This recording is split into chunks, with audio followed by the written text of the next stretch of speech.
جو احتیاطی تدابیر معالج کی طرف سے بھی بتائی گئی ہیں ان کو اختیار کیجیے.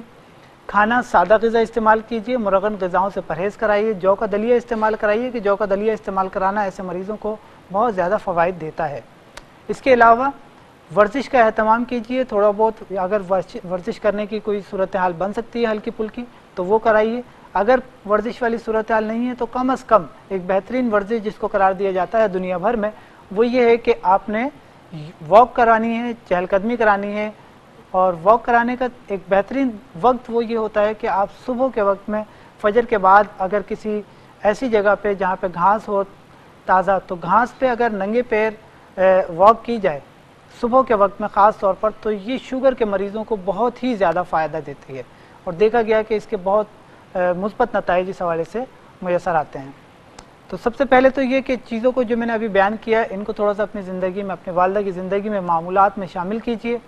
دوسرا یہ کہ طب نبوی صلی اللہ علیہ وآلہ وسلم کی روشنی میں ایک نسخہ میں آپ کو بتاتا ہوں, یہ نسخہ اپنی والدہ کو استعمال کرانا شروع کیجیے. انشاءاللہ اس نسخے کے استعمال کرانے سے ہوگا یہ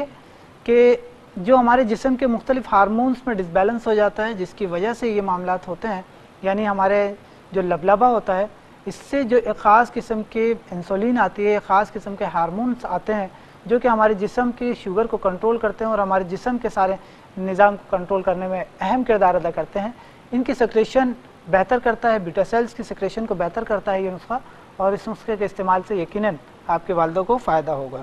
آپ نے لینا ہے قسط شیریں 50 گرام لے لیجئے, میتھی دانہ 25 گرام, کلونجی 25 گرام اور چرائتا نیپالی 30 گرام. کل 4 ادویات ہیں. قسط شیریں 30 گرام, قسط شیریں 50 گرام, میتھی دانہ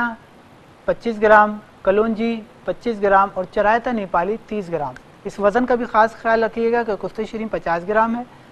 کلونجی اور میتھی دانہ 25 گرام ہے اور چرائتا نیپالی جو ہے وہ 30 گرام ہے. تو اس نسخے کو آپ بنا کر تیار کر لیجئے اور آدھا چمچہ اپنی والدہ کو صبح شام استعمال کرائیے. انشاءاللہ مجھے امید ہے کہ یہ مسئلہ ان کا بہتر ہو جائے گا. اور پھر آپ نے دوسرا پوچھا شہد کے حوالے سے کہ کیا شہد استعمال کرایا جا سکتا ہے. دیکھیں ہمارے یہاں جو شہد عام طور پہ دکانوں پہ ملتا ہے اس کی کوالٹی, اس کے حوالے سے تو میں بالکل جو ہے مطمئن نہیں ہوں, کیونکہ اتنا زیادہ شہد حاصل ہونا اور اتنا زیادہ وافر مقدار میں جس حساب سے ہمیں شہد دکانوں پہ ملتا ہے رنگ برنگ, تو یہ تو ایک ویسے ہی ایک ذہن میں یہ بات آتی ہے کہ اتنا شہد پروڈیوس نہیں ہوتا جتنا کہ ہمیں مارکیٹ میں دستیاب ہوتا ہے. حامد صاحب کراچی سے بات کر رہے تھے ہمارے ساتھ اور میں بتا رہا تھا ان کو کہ آپ نے اپنی والدہ کو شہد کے حوالے سے کس طرح سے استعمال کرانا ہے. شہد کے حوالے سے جب ہم بات کرتے ہیں تو جیسے کہ ہم نے دیکھا کہ مختلف قسم کے شہد جو ہمیں مارکیٹ میں دستیاب ہوتے ہیں ان کی وہ کوالٹی, ان کی وہ خصوصیات, ان کے وہ فوائد ہمیں یکسر نہیں ملتے. میں نے اکثر مختلف قسم کے شہد استعمال کیے, ان کو جانچا, ان کے اوپر تحقیق کی, لیکن مجھے کوئی واضح, کوئی بہتر نتائج اس حوالے سے میسر نہیں آئے. اور اس وجہ سے شہد کے حوالے سے جب بھی میں مشورہ دیتا ہوں تو اس کا یہ ہوتا ہے کہ یا تو آپ خود اپنے ہاتھ سے کوئی آپ نے شہد اتارا ہو درخت پہ سے, چھتے پہ سے, تو وہ تو ظاہر ہے 100% آپ کے لیے یقینی ہے. اس کے علاوہ کوئی اگر آپ چاہتے ہیں کہ واقعی کوئی مستند شہد استعمال کیا جائے تو اس کا طریقہ یہ ہے کہ آپ ہمالیہ شہد لے لیجئے. یہ ایک ایسا شہد ہے جو کہ واقعی مستند شہد ہے اور اس کو مختلف طریقوں سے ٹیسٹ کیا ہے. میں نے خود بھی اس کو بارہا استعمال کیا, میں خود استعمال بھی اس کو کیونکہ کرتا ہوں, اس حوالے سے میں آپ کو بھی اس حوالے سے بتاتا ہوں کہ آپ اس کو استعمال کر سکتے ہیں. بے کھٹک, جسے ہم کہتے ہیں کہ بے کھٹک ہو کے آپ اس کو استعمال کر سکتے ہیں. اور شوگر کے مریضوں کے لیے بھی شوگر, کیونکہ یہ بیری کا شہد ہے اور بیری کے شہد کی خاصیت یہ ہے کہ یہ شوگر کے مریض بھی بآسانی اس کو استعمال کر سکتے ہیں. اس کی ایک مخصوص مقدار ہوتی ہے, اس مقدار تک آپ اس کو استعمال کر سکتے ہیں. تقریباً 1 چمچہ صبح نہار منہ 1 گلاس پانی میں اگر آپ اس کو استعمال کرا دیں گے اپنی والدہ کو تو یہ ان کے لیے فائدہ مند ہوگا. اور یہ شوگر کے مریضوں کو جو اعصابی کمزوری ہوتی ہے, جو نظر کی کمزوری ہوتی ہے, دیکھا گیا ہے کہ شوگر کے مریضوں میں یہ بہت زیادہ تیزی سے یہ چیزیں دیکھنے میں آتی ہیں کہ ایک تو ان کی نظر تیزی سے کمزور ہو جاتی ہے کیونکہ ان کی جو باریک خون کی شریانیں ہوتی ہیں ان میں سکڑن پیدا ہو جاتی ہے, ان میں سکیڑ پیدا ہو جاتا ہے, جس کی وجہ سے دوران خون صحیح انداز میں آنکھوں کو نہیں فراہم ہوتا اور ان کے آنکھوں کی جو پتلیاں ہوتی ہیں وہ سکڑ جاتی ہیں اور بعض اوقات ان میں دھندلا پن یا نظر کی کمزوری کا عارضہ لاحق ہو جاتا ہے. تو ایسے مریضوں کو شہد کا استعمال اگر اپنی زندگی میں معمول میں رکھیں تھوڑا بہت تو یقینی طور پر یہ ان کے لیے فائدہ مند ہوگا.